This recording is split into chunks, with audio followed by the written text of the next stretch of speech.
My husband said, "I'm staying with my parents. You're going to a cheap place." I was wondering who would pay the monthly expenses of $2,800. I picked up all the furniture and appliances and moved to a $1 million luxury house when he discovered the truth. A scary surprise awaited me after a serious motorcycle accident during my college years that resulted in permanent injuries that confined me to a wheelchair. I had to make significant adjustments to my life. This new reality forced me to transform my home into a functional space where I could live and work while maintaining my active career from the comfort of my own adapted space. Initially, the adaptation was an overwhelming challenge. I had to learn from scratch how to navigate the world in a wheelchair. Every small movement required an enormous amount of energy and adaptation. With the help of friends and professionals, I modified my home to make it completely accessible.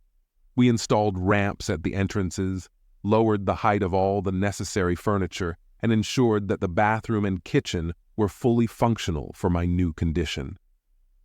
"How do you feel about all these changes?" Michelle asked my mother one day while observing the transformation of the house. "It is difficult, Mom," I answered honestly, "but it is what I need to maintain my independence. I do not want to depend on anyone with the appropriate physical space." The next step was to adapt my work routine. Thanks to the understanding and support of my employer, I was able to continue working full-time from home. We organized my office with a special desk and accessible technology, which allowed me to manage my responsibilities without physical impediments. Rehabilitation was part of my daily routine, despite little hope of full recovery. I clung to every little progress. I explained to my therapist during a particularly difficult session. "Yes, Michelle, and your determination is what keeps you going. Not many could handle it with as much grace and strength as you," she responded with an encouraging smile. That interaction strengthened me, knowing that even though the road was lonely and challenging, I was not completely alone.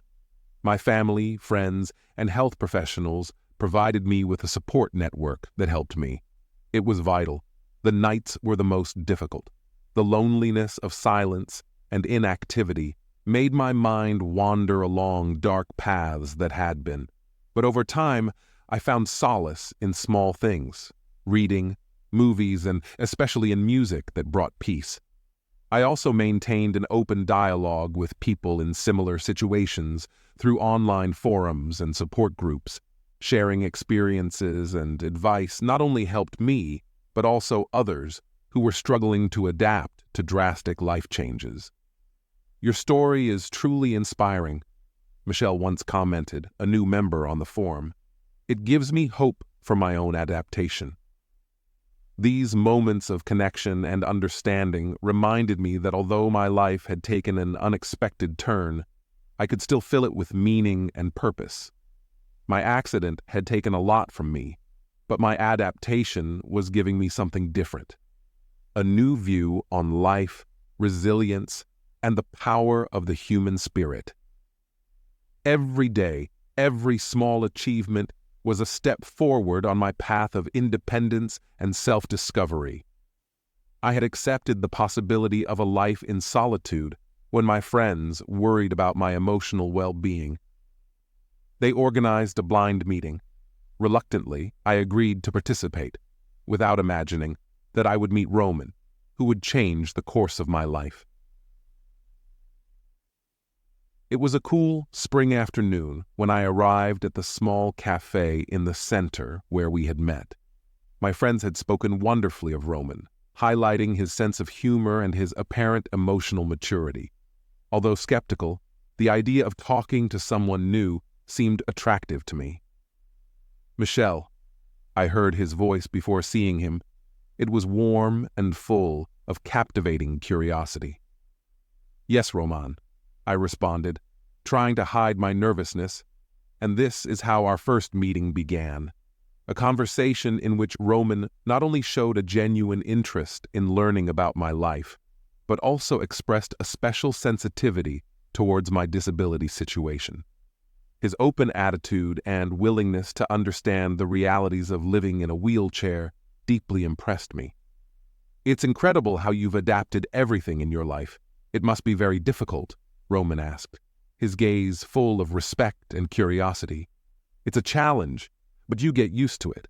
The key is not to give up," I explained, appreciating his empathy. Our date lasted for hours, during which the conversation flowed naturally. We laughed, we shared life stories, and discovered multiple common interests. At the end of the night, we both knew we wanted to see each other again. The following months were a whirlwind.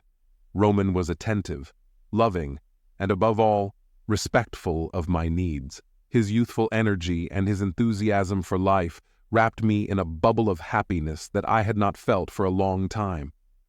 However, the rapid progress of our relationship worried me slightly. Although the emotion of the moment often silenced my doubts, one night while we were having dinner in a restaurant overlooking the park of the city, Roman knelt down and with a nervous smile, he took out a small case from his pocket. "Michelle, do you want to marry me?" His voice trembled a little, loaded with hope and love. My heart stopped. I knew it was soon, but looking at his eyes full of sincerity, all my reservations vanished. "Yes, I do," I said, and smiles spread across our faces. The marriage was simple but beautiful. Although hasty, I felt that I had found someone who really complimented me and accepted me without reservation. My friends and family all surrounded us, celebrating the union that seemed destined to bring me happiness, the company and love that I had thought impossible to find. However, as married life began, the first signs of tension emerged. Roman, who had been so attentive and understanding, began to show a different side, one that I had not seen during our courtship. The reality of our life together and the responsibilities that came with it seemed to weigh more than he had anticipated. "Look, I know this is more complicated than I thought," he admitted his obvious frustration one night. "But we're in this together, right?" "Sure, but I need you to participate more at home. I can't do it all alone," I responded, feeling a mix of disappointment and esperanza. Roman nodded, and although he promised to improve, the following weeks showed only minimal efforts on his part. This new reality, contrasting strongly with the idealism of our early days, planted the seeds of doubt and conflict that would eventually lead us to question everything we had built together after marriage. Reality began to distance itself from the fairy tale that I had imagined. Roman's true nature was revealed little by little. What at first seemed like small negligences became a constant indifference towards the responsibilities of the home and towards my needs. In the first weeks as husband and wife, Roman seemed fascinated with the accessibility of the house, often commenting on how convenient the adapted design was. "It is incredible how everything here is designed for your comfort, Michelle," he said with a smile. But his interest soon became superficial. It didn't take me long to notice that his admiration was not so much for my well-being, but for the comfort he could enjoy. One day, while trying to reach some tall plates, I remembered, I asked, "Roman, could you help me with these dishes? I can't reach them if I don't want to risk falling." "Oh, sure, but give me a moment. I'm busy," he responded without even looking at me, absorbed in his phone. The moment never came, and the dishes were left out of my reach until a friend came to help me the next day. This indifference extended to more aspects of our life together. The household chores we had agreed to share constantly fell on me. The few times Roman tried to help, his effort was so minimal that it ended up being more of a hindrance. "Roman, I really need you to do more around the house. I can't handle everything alone with my condition," I tried to explain to him one day, the frustration evident in my voice. "But if you're hardly doing anything physical, everything is so accessible here. You should be able to handle it," was his response, his contemptuous tone hurting more than indifference. The situation reached a critical point when one night I needed urgent help to bathe after feeling a sharp pain in my back. "Roman, please, I need you to help me get into the bathtub. It hurts a lot, and I'm afraid of falling, I told him, almost begging. He was on the couch, changing channels on the television, and without looking at me, he said, "Not now, Michelle. I'm tired. Also, we installed bars in the bathroom. Use them." That night, while I struggled to take care of myself, the tears of frustration and loneliness did not come. I waited. Roman had gone from being the attentive and considerate man I thought I had married to someone who saw my disability as a minor inconvenience, as long as it didn't affect his comfort. With each passing day, his true self was becoming more not only indifferent, but also exploitative, benefiting from the adaptations of my home while avoiding any effort that could help me.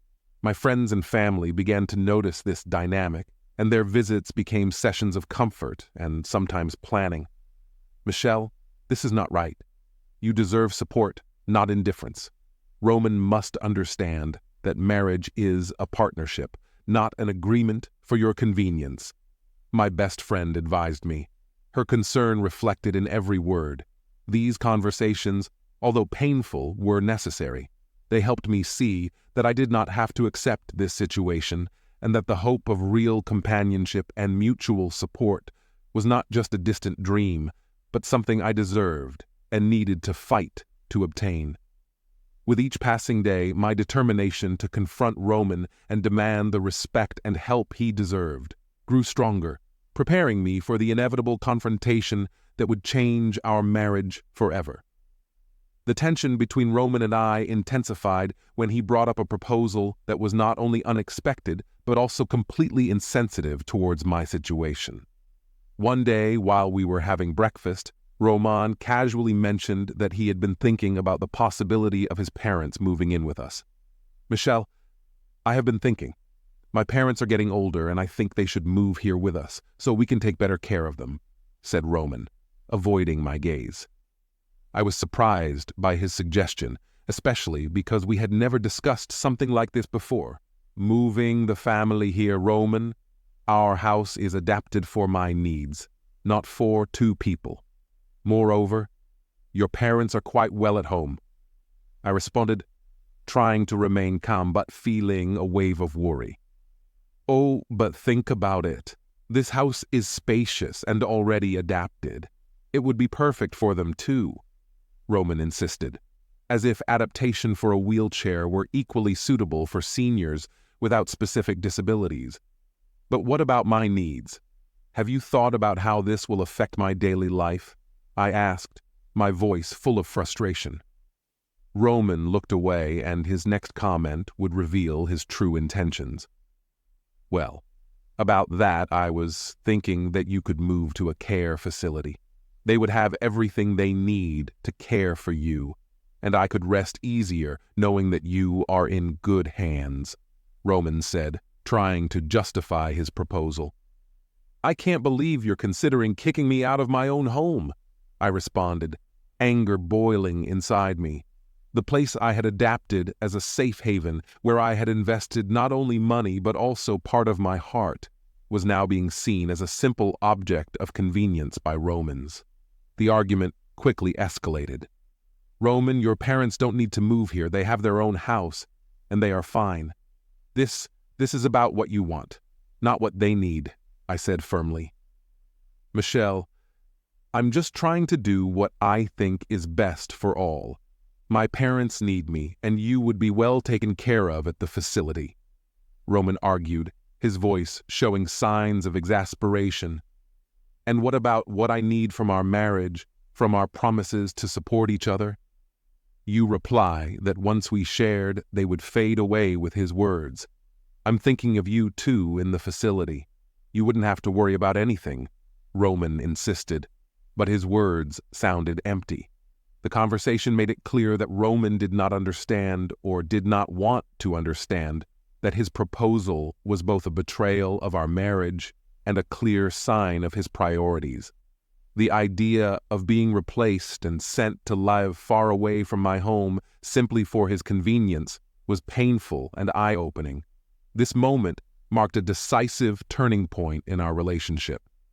Roman's lack of consideration for my well-being and his willingness to alter my life without my consent showed me that I needed to reevaluate not only our situation, but also the viability of our marriage.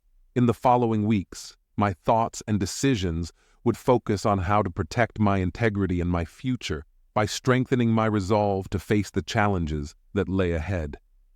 After Roman's shocking proposal, I was left reflecting deeply on our relationship and what it meant to me. His lack of respect and audacity for suggesting that I move to a care facility simply to accommodate his parents in the house that had been adapted for me made me make a firm and definitive decision. I decided that it was time to take control of my situation and prepare for a new stage in my life, one without Roman. The next day, while Roman was away, I called a moving company to come and remove the furniture and appliances from our house. I wanted to make sure that if things were getting complicated, I would be ready to leave the house as soon as possible. "Good morning. I would like to hire your services for a large move. I need everything to be done with care and efficiency," I explained to the moving company coordinator on the phone. "Of course. When do you need us to perform the service?" he responded. "As soon as possible. I am preparing for a complicated personal situation, and I would prefer to handle this quickly," I said, feeling a mixture of relief and sadness. As I watched the workers meticulously pack the furniture, appliances, and my personal belongings, each sealed box symbolized one more step towards my independence and closure to the stage of my life with Roman. Meanwhile, I prepared what was necessary to face Roman with the decision. I knew that the conversation would be difficult, but I was determined to maintain my dignity and self-respect. When Roman returned that afternoon and saw the house almost empty, his surprise was evident. "What is happening here? Why are they taking the furniture?" he asked, confused and clearly upset.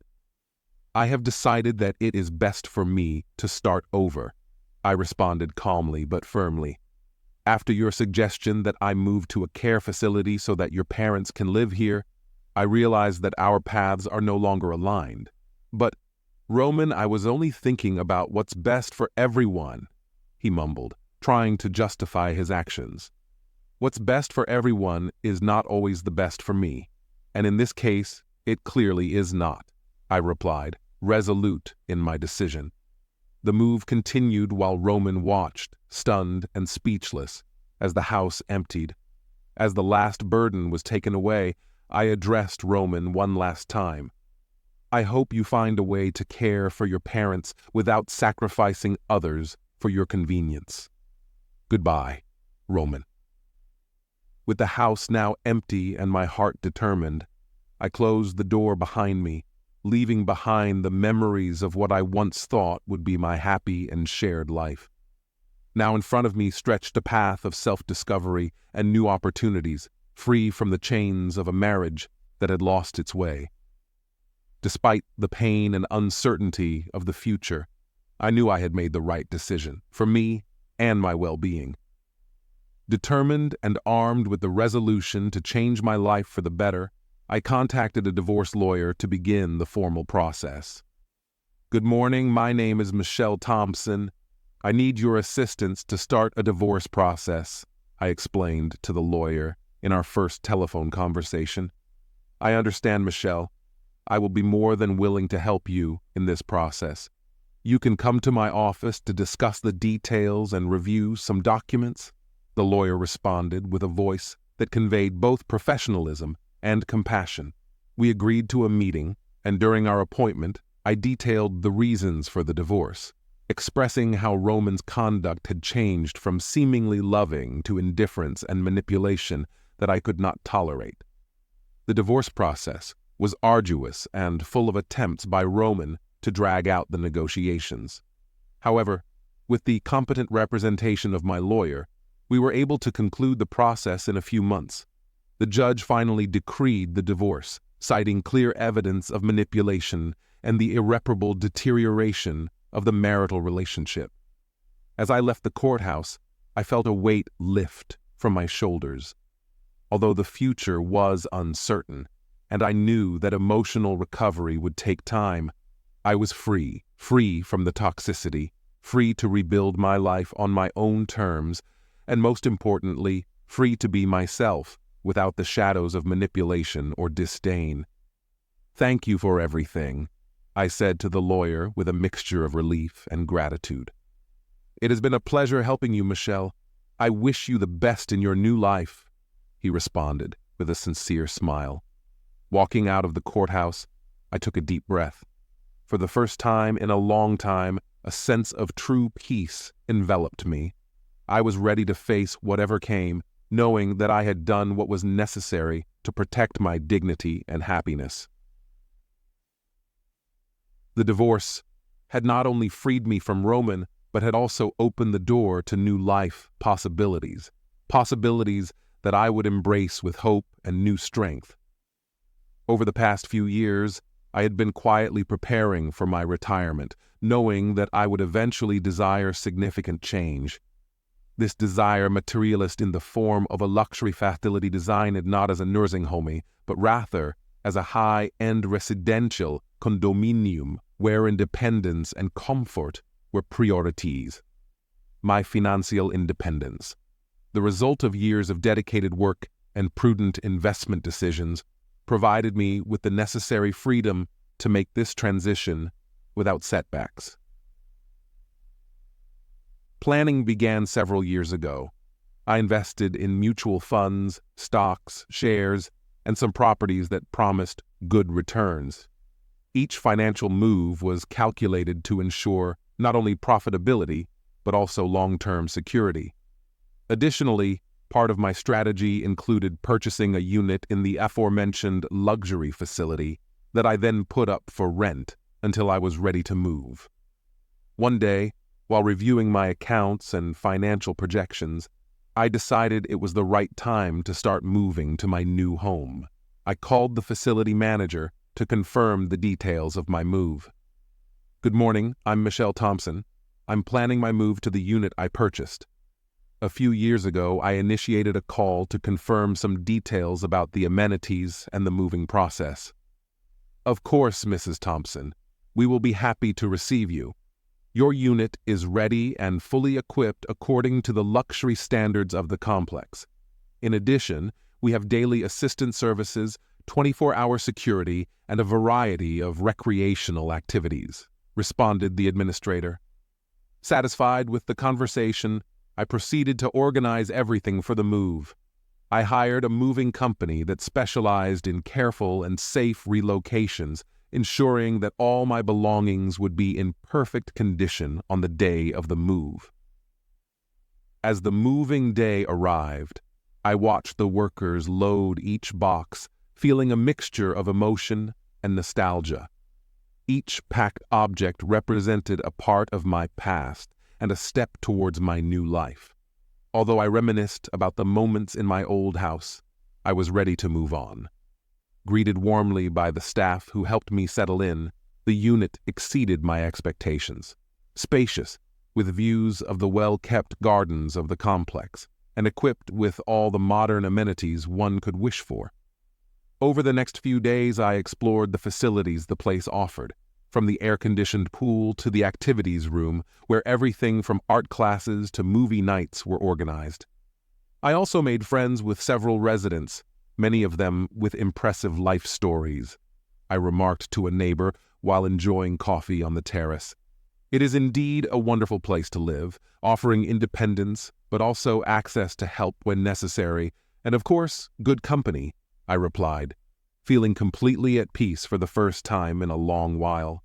Although marked by the end of a difficult marriage, this situation is full of new opportunities. I'm excited for what the future holds, knowing that each day will be an enriching experience with my financial independence assured and living in an environment that promotes both autonomy and community. As Roman realized he could no longer manipulate me as before, his desperation became evident. He tried to appeal to my compassion with calls and messages, each more pathetic and manipulative than the last. However, I remained firm in my decision, and each of his attempts only reinforced my resolution to move forward without him. One afternoon, while organizing some things in my new residence, I received a call from Roman. Prepared to face whatever he said, I answered, "Michelle, please listen. I know I've made mistakes, but I'm willing to change. Don't you believe in redemption?" Roman begged, his voice full of false pain. "It's not a question of redemption, Roman. It's a question of respect and love, something you haven't shown. Your actions have spoken louder than your words," I responded calmly, the clarity of my decision reinforced by his desperate tone. "But I can change. We can go to therapy, do whatever it takes. Please, Michelle, don't let my parents suffer for my mistakes," Roman continued, trying to use his parents as a new tactic to gain my sympathy. "Your parents are not my responsibility, Roman, and neither are you. Every person must face the consequences of their actions, and you are no exception," I said firmly, ending the call before hanging up, feeling a mix of relief and sadness at the need to put such a drastic end to it. After hanging up, I reflected on the situation. Roman and his parents had become a clear example of the consequences that profit and opportunism can bring. His inability to foresee the repercussions of his actions had led to his current situation of desperation and probable financial difficulties. Days later, I heard rumors through mutual friends that confirmed my assumptions. Roman and his parents were struggling to meet their financial commitments as they had depended on my financial support for a long time. Their problems worsened after the move, and their attempts to manipulate others had also failed. This turn of events served as a crucial reminder to me and everyone in my close circle about the importance of integrity and the consequences of living a life dictated by opportunism. Although the situation was unfortunate, it reaffirmed my decision to move away from toxicity and build a life based on mutual respect and self-sufficiency, away from the shadows of manipulation and greed.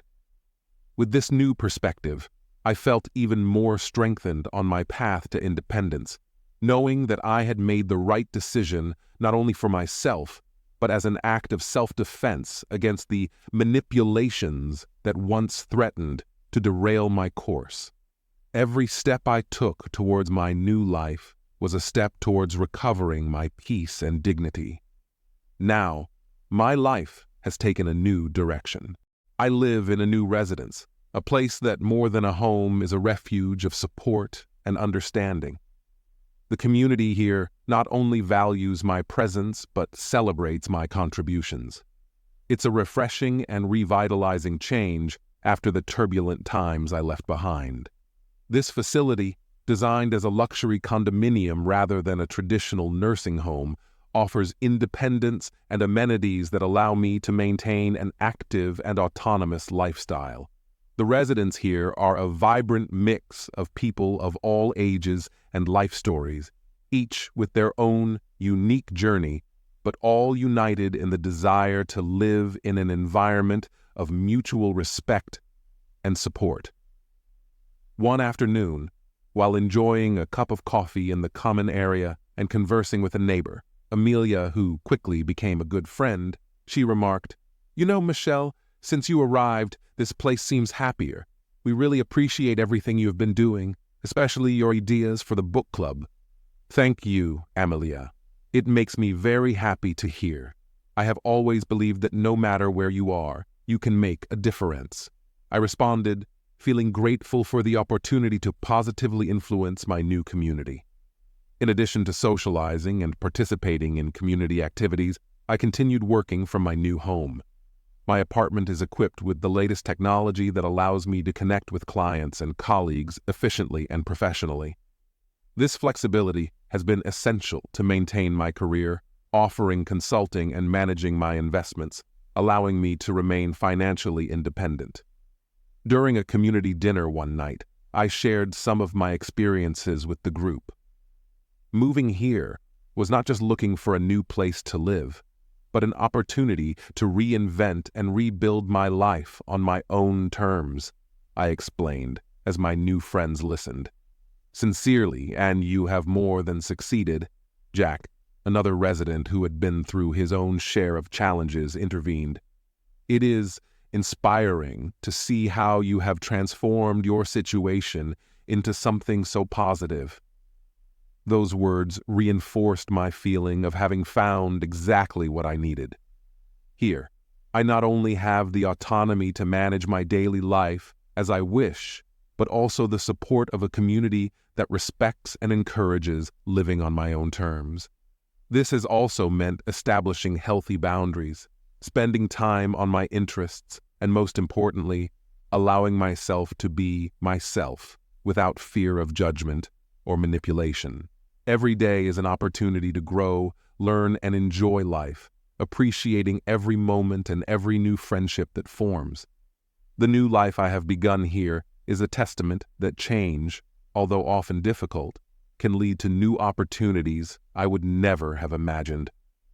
I am deeply grateful for each day, for the peace of mind I have found, and for the promise of what lies ahead. What is yet to come in this community, I have not only found a place to live, but a place to thrive.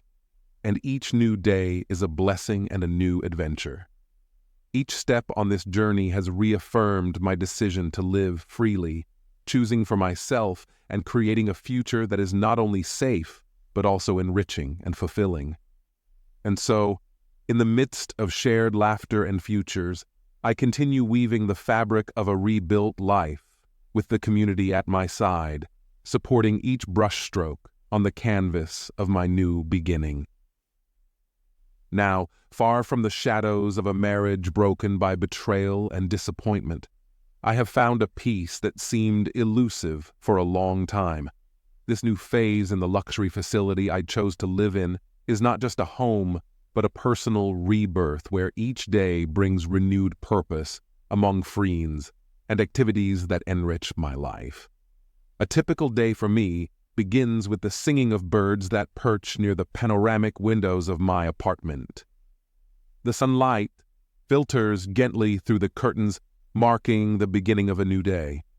After getting ready, I usually go to the community garden, a space full of flowers and paths where many of us find tranquility and connection with nature. Good morning, Michelle. I am greeted by Anna, one of the residents with whom I have forged a special friendship. She, like me, enjoys the serene atmosphere of the garden to meditate and reflect in the morning. Good morning, Anna. How did you wake up today? I respond with a smile. Very well, thank you.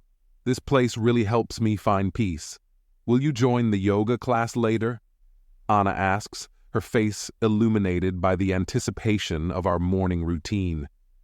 Of course, it is a wonderful way to start the day, I say, and we both share a smile, knowing how much these activities have helped us.